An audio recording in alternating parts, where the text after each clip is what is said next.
Welcome to Everyday English, where we make learning fun and practical.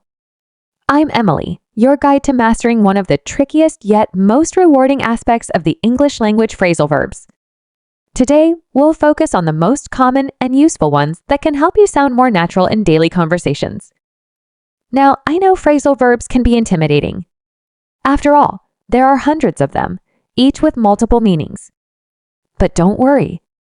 We're not trying to learn them all at once. Instead, we'll take it step by step, focusing on practical usage. So, grab your favorite drink. I've got my tea here and let's get started. Let's begin with breakup. This is a phrasal verb you'll often hear in personal conversations, or even in movies and TV shows.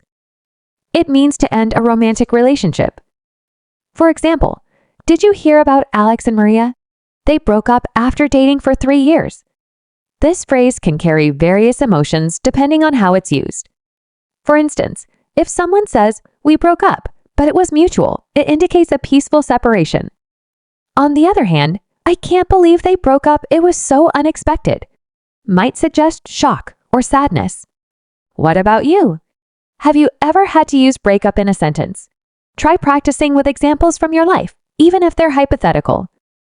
For instance, if I ever broke up with someone, I'd want it to be on good terms.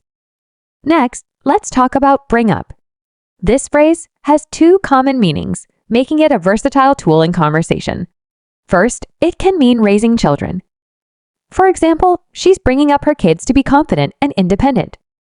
It highlights the process of nurturing and teaching children as they grow. The second meaning is to introduce a topic in conversation. Picture this: you're at dinner with friends, and someone starts talking about work. You might say, "Why did you have to bring up work?" Let's just enjoy the evening. It's a polite way to guide the conversation towards something more enjoyable. Let's move on to call off, a phrase that means to cancel something. Imagine you've planned an outdoor barbecue, but the weather forecast predicts heavy rain. You'd say, "We need to call off the barbecue and reschedule for next week." This phrase is especially useful in professional settings. If a meeting is canceled, someone might announce, "The manager has called off the meeting due to unforeseen circumstances." It's a concise way to communicate changes in plans. Another helpful phrase is carry on, which means to continue. If someone is doing a great job, you might encourage them with, "Carry on with your excellent work." It's a positive way to motivate others or express that an activity should continue uninterrupted. Catch up is a phrase that often pops up in social contexts. When you haven't seen a friend in a long time, you might say, "Let's catch up this weekend and talk about everything that's happened." Here, it means reconnecting and sharing updates on your lives. But catch up can also mean reaching the same level as someone else. For example, "I've been behind on my studies, so I need to catch up before the exams." It's a versatile phrase that adapts to various situations, whether social or academic. Let's dive into checkout, which has 2 main uses. First, it means to examine something or look at it closely. Imagine a friend tells you about a new restaurant in town. They might say, "You have to check out this place, it's amazing." It's an enthusiastic way to recommend something. The second meaning refers to leaving a hotel. If you're on vacation, you might tell the receptionist, "We'll be checking out tomorrow morning at 10. It's a straightforward phrase that's handy for travel situations.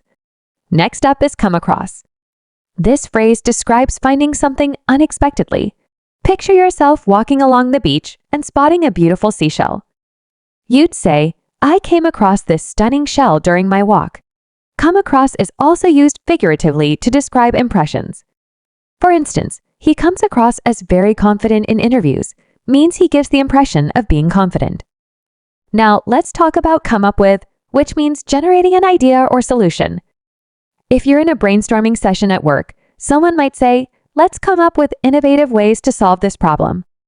It's a call for creativity and problem solving. Cut down and cut out often come up when discussing habits. To cut down means to reduce something. For example, "I'm trying to cut down on sugar because it's healthier." It's a gradual process of having less of something. On the other hand, cut out means to eliminate it entirely. If someone says, "I've cut out junk food from my diet," it means they've stopped eating it altogether. These phrases are helpful when talking about lifestyle changes. Another practical phrase is do-over, which means to redo something, usually to improve it. If you're working on a project and it doesn't turn out well, you might say, let's do it over and make it better this time. Drop off and pick up are a pair of phrases that complement each other. To drop off means to deliver someone or something to a specific place. For instance, I'll drop you off at the station on my way to work. Meanwhile, pick up means to collect someone or something. Can you pick me up after the meeting? Is a common request. These phrases are indispensable for talking about transportation or errands. Fill in has two main uses. The first is completing a form or document. If you're applying for a job, you might hear, please fill in this application form. The second meaning is to provide missing information. Imagine you missed a team meeting. A colleague might say, let me fill you in on what was discussed. It's a friendly way to catch someone up on what they missed. Find out is all about discovery.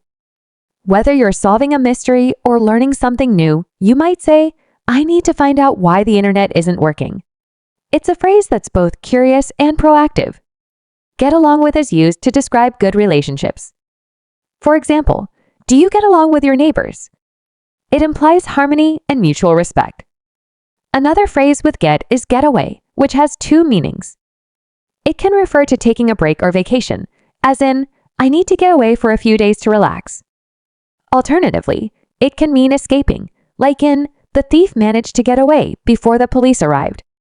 Give up means to quit or stop trying. If something is too difficult, you might hear someone say, I give up, I can't solve this puzzle. Go ahead is an encouraging phrase. If someone asks, can I use your laptop for a moment? You might reply, go ahead. It's a polite way to give permission. Grow up refers to maturing over time. I grew up in a small town is a way to share your background. The phrase hang up is used when ending a phone call. For example, I'm hanging up now, talk to you later. Hold on means to wait for a moment. If someone asks for your attention while you're busy, you might say, hold on, I'll be with you in a second. Keep up means maintain the same pace or level. In a fitness class, the instructor might say, keep up with the group. Look after is about caring for someone or something. Can you look after my dog while I'm away? Is a common way to ask for help. Look up can mean physically gazing upwards or searching for information. For example, let me look up the restaurant's address online. Make up can mean inventing something, like a story. I made up an excuse for being late as a casual example. It can also mean compensating, as in, he bought flowers to make up for missing the dinner. Put off means to delay something. I've been putting off cleaning the house all week is a relatable example. These are just some of the many phrasal verbs that enrich everyday English. By practicing regularly and incorporating them into your conversations, you'll soon feel more confident using them. Remember, learning is a journey, so take it at your own pace. Thank you for tuning in today. If you'd like more resources, visit our website or follow us on social media. Keep practicing, and I'll see you next time.